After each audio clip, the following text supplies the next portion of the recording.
Whoever relieves a believer of any kind of distress in this world, Allah subhanahu wa ta'ala will relieve them of the distress and difficulty of the hereafter. And whoever makes things easy for others, Allah subhanahu wa ta'ala shall make things easy in the hereafter. And whoever conceals the faults of brothers and sisters, Allah shall conceal that person's faults. The highest aim and objective in life is to meet Allah. And to meet Allah, you have to dedicate your life towards Allah subhanahu wa ta'ala's deen.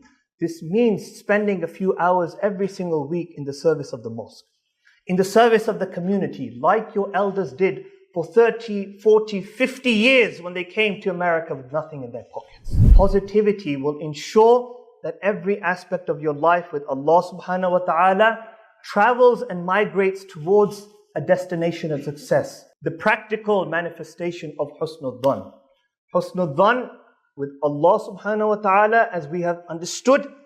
And the second aspect is Husn-e-Zann ma'an nas, to be positive with other people, towards your brothers and sisters, towards your mom and dad, towards your children, towards your neighbors. For instance, your neighbor parked his car on your driveway, blocked your driveway, and you and I think, he just wants to annoy me. Or you think, he's trying to obstruct my way because he is envious of me. This is su'u-dhan. This is believing the worst possibility.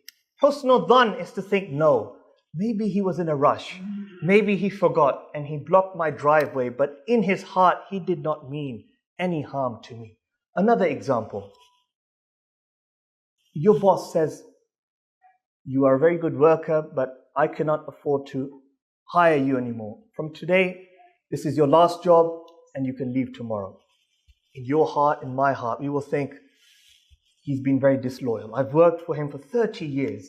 I work 40 hours a week, 50 hours a week, and look how he has treated me with disrespect. Now, this is a very common perception and explanation of the situation. This is su'u-dhan, to take the worst case scenario.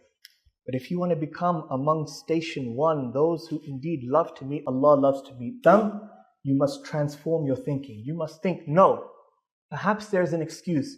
Maybe my boss was in such a financial difficulty and deficit for a month, for 2 months, for 6 months, maybe even a year, and he was hiding it from me. And today he was absolutely obliged to say that from tomorrow you cannot come. To find excuses for your brothers and sisters, for your boss, for your family, for your friends, for your children, for your neighbors, those who do harm to you, those who frustrate you, those who anger you. If you find excuses and think maybe they did something because they did not know, maybe they said something because they were frustrated or angry, this is known as Husn-e-Zann. And this is why Allah subhanahu wa ta'ala, He showers His grace and blessings upon those who treat their brothers and sisters with respect and spend their time in the service, in the help and assistance of their dearest friends, brothers and sisters. And I will provide one hadith and one beautiful anecdote and then conclude this beautiful session of congregation. Allah subhanahu wa ta'ala says, and the Holy Prophet, peace be upon him, he stated in Sahih Muslim, whoever relieves a believer of any kind of distress in this world, Allah subhanahu wa ta'ala will relieve them of the distress and difficulty of the hereafter. And whoever makes things easy for others, Allah subhanahu wa ta'ala shall make things easy in the hereafter. And whoever conceals the faults of brothers and sisters, Allah shall conceal that person's faults. And Allah subhanahu wa ta'ala, this is very important.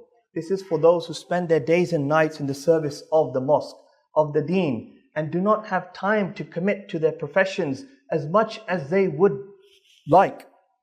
And the one who remains in the service of people, Allah subhanahu wa ta'ala shall remain in the service of that person so long as that person remains in the service of people. So what do we learn here? We learn a few things. Number one, if you see something, if you see frustration in your brother's life, in his business, in his family relations, take time out and try to help them. for Allah subhanahu wa ta'ala, when we are desperate on the Day of Judgment, will help us. Number 2, if you see your brother, your sister, your friend committing an error, committing a sin, try to ignore it like you never saw it. And imagine that that person had many, many excuses to make that fault and to commit that error, so much so that when we are standing in front of Allah subhanahu wa ta'ala with billions and billions and billions of faults and errors and sins that we hope, because we concealed the faults of our brothers and sisters in this world, Allah subhanahu wa ta'ala will conceal our faults on the Day of Judgment. And finally, if we spend our times serving the Deen, serving mosque, serving the Muslim community, and this is what I would humbly ask my young brothers and sisters, the youth, spend your time improving your profession and careers, get the highest of education and climb up the corporate ladder, but never forget that this is not the highest aim and objective in life. The highest aim and objective in life is to meet Allah. And to meet Allah, you have to dedicate your life towards Allah subhanahu wa ta'ala's deen. This means spending a few hours every single week in the service of the mosque, in the service of the community, like your elders did for 30, 40, 50 years when they came to America with nothing in their pockets. I would like to offer one anecdote before I conclude about Husn-e-Zann with people. To have positive belief and intentions towards your brothers and sisters. Sayyiduna Ibrahim Bin Adham, he was a beautiful saint of the past. He and his friends, they would fast during the day and then they would eat together. They would labor and they would toil. And Sayyiduna Ibrahim Bin Adham, unlike his friends who would take their earnings and spend upon themselves and their family, he was so generous that whatever he earned throughout the day, he gave to the poor, and what was left he gave to his friends. He did not keep anything for himself. When they went out to work, on one occasion, he came late, and it was his routine to come, to cook for his friends, and to break fast with them. Together they would eat, they would rest, and then they would go to job the next morning. For some reason, when he became late, his friends, they sat down and said, Ibrahim, he's late today. And we do not like the fact that he is late. So in order to teach him a lesson, what we will do is, we will break our fast while he's not here. It will make him know that he should be coming early and on time and cooking for us.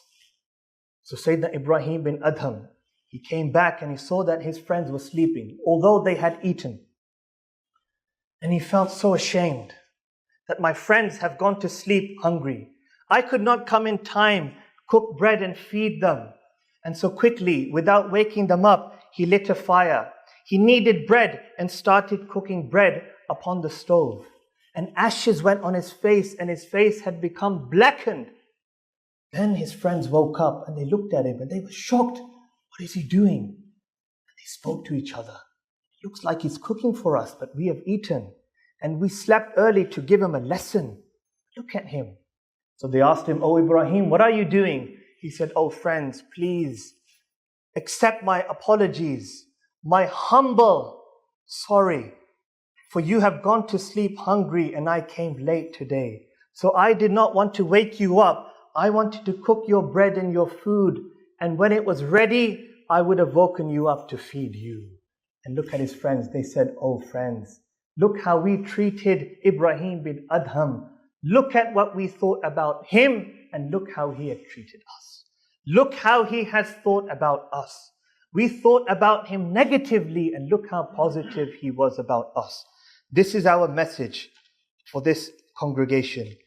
Respected ladies and gentlemen, positivity will ensure that every aspect of your life with Allah subhanahu wa ta'ala travels and migrates towards a destination of success. Number two, positivity in your and our relationship with every single Muslim brother and sister, family member, and non-Muslim in society will ensure that the reputation of Muslims in this beautiful country, in North America and the world shall remain positive. And with this, I conclude my talk and I pray that Allah subhanahu wa ta'ala blesses this mosque and blesses all those who have participated in this congregation.